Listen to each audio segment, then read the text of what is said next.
Assalamualaikum warahmatullahi wabarakatuh. Kami dari kelompok 6 akan mempresentasikan tentang memasarkan e-commerce dan bisnis digital, membangun tim dan membangun daya tahan. Next. Kami terdiri dari Bagas Suseto, Rizka Indriani, Nur Safira Aulia, dan Altiana. Next.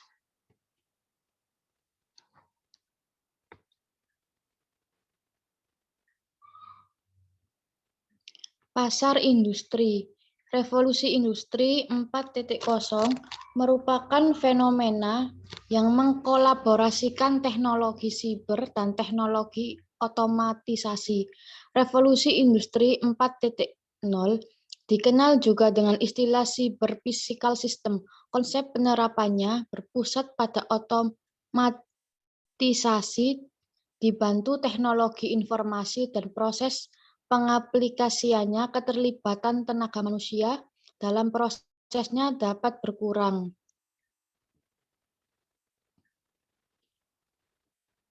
Dengan demikian, efektivitas dan efisiensi pada suatu lingkungan kerja dengan sendirinya bertambah. Dalam dunia industri, hal ini berdampak signifikan pada kualitas kerja dan biaya produksi. Ada 5 teknologi yang menjadi pilar utama dalam mengembangkan sebuah industri siap digital. Yang pertama, Internet of Things.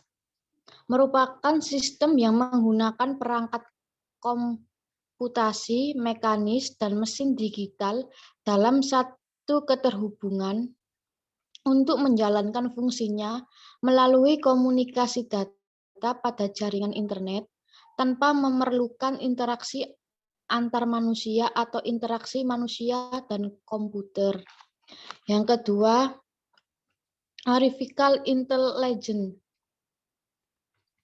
merupakan teknologi komputer atau mesin yang memiliki kecerdasan layaknya manusia dan bisa diatur sesuai keinginan manusia. Yang ketiga, Big Data. Big Data adalah istilah yang menggambarkan volume besar data, baik terstruktur maupun tidak terstruktur. Namun, bukan jumlah data yang penting, melainkan apa yang dilakukan organisasi terhadap data. Yang keempat, Cloud Computing adalah teknologi yang menjadikan internet sebagai pusat pengelolaan data dan aplikasi di mana penggunaan komputer diberikan hak akses login menggunakan cloud untuk dapat mengkonfigurasi peladan atau server melalui internet. Yang kelima, additive manufacturing merupakan terobosan baru di industri manufaktur dengan memanfaatkan mesin percetakan atau sering dikenal dengan istilah 3 dimensi printing. Next. Pasar sasaran merupakan kegiatan yang berisi dan menilai serta memilih satu atau lebih segmen pasar yang akan dimasuki oleh suatu perusahaan. Apabila perusahaan ingin menentukan segmen pasar mana yang akan dimasukinya, maka langkah yang pertama adalah menghitung dan menilai potensi profit dari berbagai segmen yang ada. Dalam kenyataannya, perusahaan dapat mengikuti salah satu di antara 5 strategi meliputi pasar, yaitu konsentrasi pasar tunggal. Ialah sebuah perusahaan dapat memutuskan kegiatan dalam satu bagian daripada pasar. Yang kedua, spesialisasi produk. Sebuah perusahaan memutuskan untuk memproduksi satu jenis produk. Yang ketiga, spesialisasi pasar. Sebuah perusahaan memutuskan untuk membuat segala macam mesin tik tetapi diarahkan untuk kelompok pelanggan yang kecil. Yang keempat, spesialisasi selektif. Sebuah perusahaan bergerak dalam bidang kegiatan usaha yang tidak ada hubungan dengan yang lainnya. Yang kelima, peliputan keseluruhan. yang lazim dilaksanakan oleh industri yang lebih besar untuk mengungguli pasar. Next.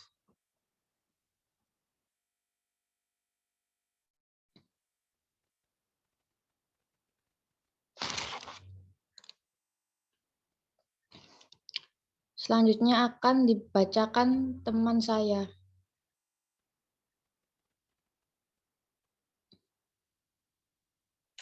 Selanjutnya ada segmentasi pasar konsumen.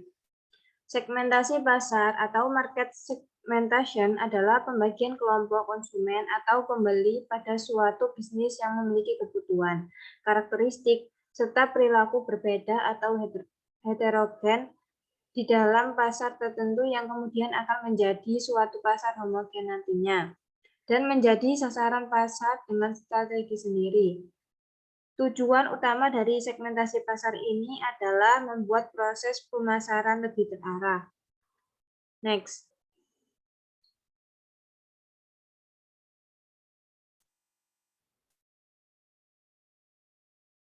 Manfaat segmentasi pasar industri. Terbentuknya segmentasi pasar tertentu bukan tanpa alasan. Hal ini dimaksud untuk memudahkan jalannya pemasaran. Beberapa manfaat yang timbul akibat segmentasi pasar adalah sebagai berikut. Yang pertama, dapat merencanakan produk dengan lebih baik sehingga dapat memenuhi permintaan pasar. Yang kedua, menentukan cara promosi yang paling tepat. Yang ketiga, menyalurkan modal ataupun usaha ke pasar potensial yang dapat menguntungkan bisnis. Dan yang terakhir, penjual akan berada pada posisi yang cukup baik guna mengarahkan dan membandingkan kesempatan atau harapan dalam pemasaran sehingga mampu mempelajari setiap segmen. Selanjutnya, segmentasi pasar industri. Ada beberapa dasar segmentasi pasar industri. Pemasaran konsumen dan pasar industri menggunakan banyak variabel yang sama untuk mensegmen pasar mereka. Pembeli di pasar industri dapat disegmentasi berdasarkan geografis, demografis, atau industri, ukuran perusahaan, atau berdasarkan manfaat yang dicari oleh pembeli. Tingkat penggunaan dan status kesetiaan akan tetapi pemasar di pasar industri juga dapat menggunakan beberapa variabel tambahan seperti karakteristik operasi, pendekatan pembelian, faktor-faktor situasional, dan karakteristik pribadi pelanggan. Selanjutnya,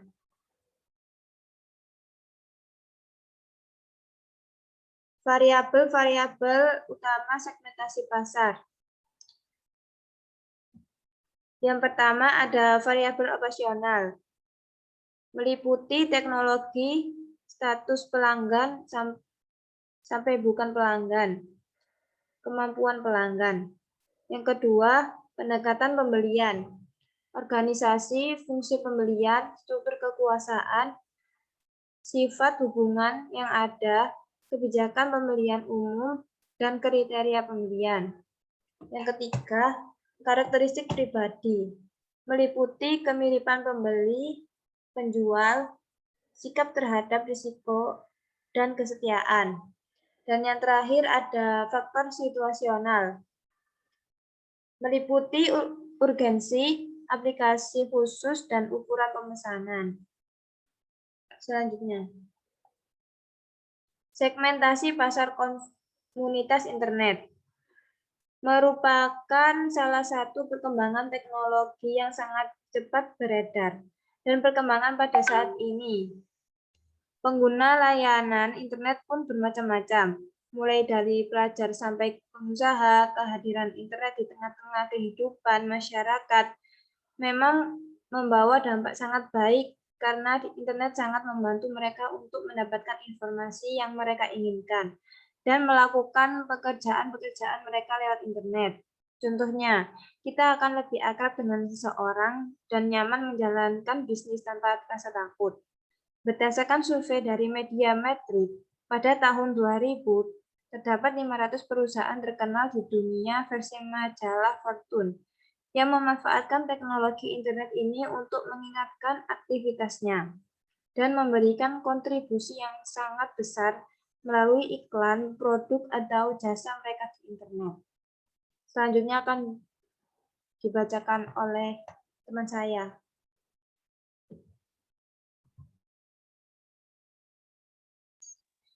Terdapat beberapa jenis segmentasi pasar komunitas di internet antara lain, yang pertama komunitas minat.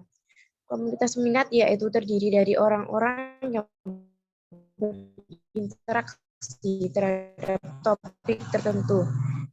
Misalnya topik hiburan, topik keluarga, dan hasil segmentasi pasar komunitas ini yaitu musikamu.com. Yang kedua ada komunitas relasi.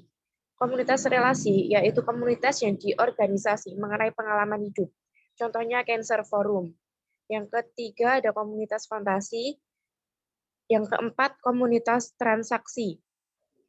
Komunitas transaksi adalah komunitas yang memberi fasilitas jual beli, yaitu seperti Yahoo Shopping. Yang kelima ada komunitas profesional. Komunitas profesional yaitu merupakan komunitas yang dibentuk untuk mendukung komunikasi profesional dan pertukaran pekerjaan yang bernilai atau informasi berkait dengan penelitian. Next. Transformasi segmentasi ke personalisasi. Customer insight itu sangat diperlukan supaya manajemen bisa melakukan treatment yang berbeda untuk setiap kebutuhan yang tentunya berbeda, seperti misalnya perilaku yang berbeda atau karakter pelanggan yang berbeda. Jadi kita tidak bisa melakukan CRM atau Customer Relationship Management, satu program untuk semua pelanggan, karena setiap segmen itu mempunyai karakteristik yang berbeda, maka juga diperlukan program yang berlainan juga. Next.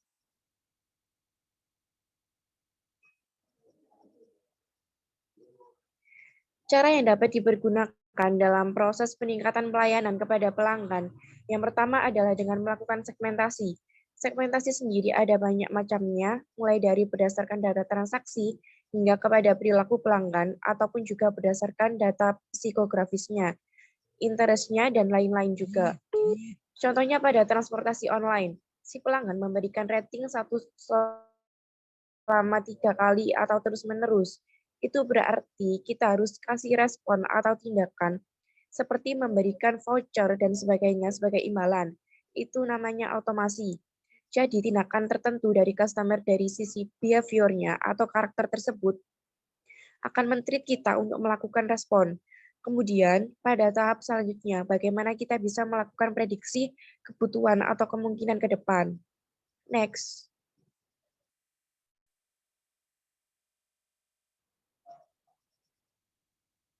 Positioning dan value proposition.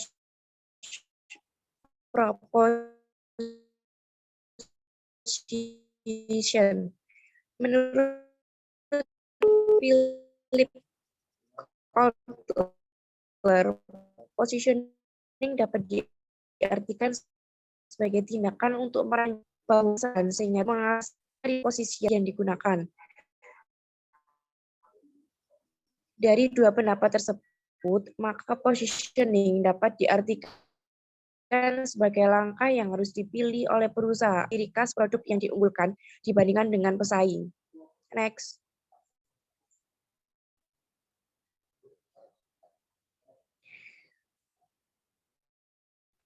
Menurut Hasan, terdapat 3 tujuan bagi perusahaan untuk melakukan positioning.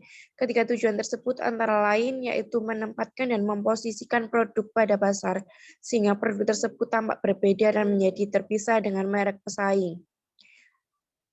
Yang kedua, memposisikan produk sehingga dapat menyampaikan beberapa hal keunikan produk kepada pelanggan. Keunikan di sini yaitu mempunyai nilai unggul untuk mencari atau mendapatkan ketertarikan pelanggan untuk membeli produk tersebut perusahaan yang meliputi pemenuhan kebutuhan segmen pasar yang lebih spesifik. Selanjutnya akan disampaikan oleh teman saya.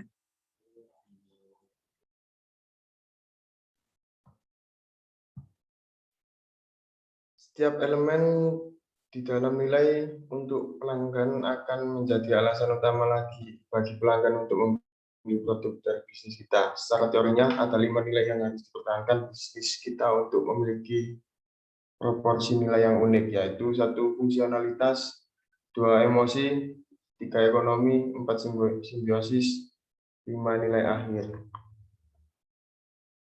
Membangun tim merupakan berbagai aktivitas yang digunakan untuk meningkatkan hubungan sosial dengan mendefinisikan peran masing-masing individu dalam suatu tim, yaitu dengan melakukan kolaborasi dari berbagai tugas. Dari waktu ke waktu, kegiatan ini dimaksudkan untuk meningkatkan kinerja dalam sebuah tim yang berbasis lingkungan.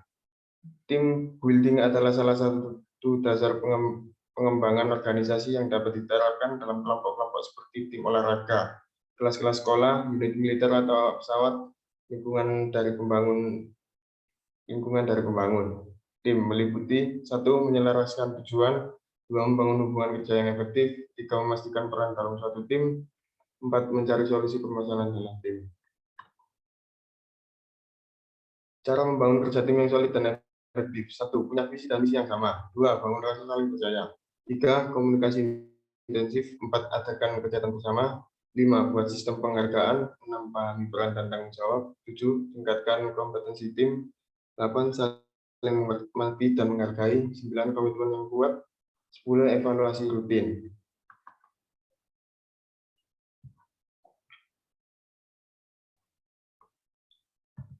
Membangun daya tahan. Dalam memulai usaha sendiri, bukan hanya modal yang menjadi tantangan terberat, tapi juga harus dapat menghadapi berbagai tantangan lain dalam berbisnis. Karena membuka usaha sendiri membutuhkan waktu yang panjang dan tidak instan. Ada proses yang harus dilalui, mulai dari memikirkan ide awal, membuka, memperkenalkan produk tersebut dalam masyarakat. Dalam proses ini, banyak sekali tantangan dan rintangan yang harus dihadapi oleh pelaku usaha. Baik rintangan yang berasal dari dalam maupun datang dari luar. Cara membangun daya tahan dalam memulai usaha sendiri agar mampu menghadapi tantangan dan rintangan. 1. Punya mimpi besar. 2. Bekerja berdasarkan passion. 3. Belajar dari orang yang telah sukses lebih dulu. 4. Pentingnya dukungan keluarga. Terima kasih, sekian dari kelompok kami. Wassalamualaikum warahmatullahi wabarakatuh. Barangkali ada yang bertanya.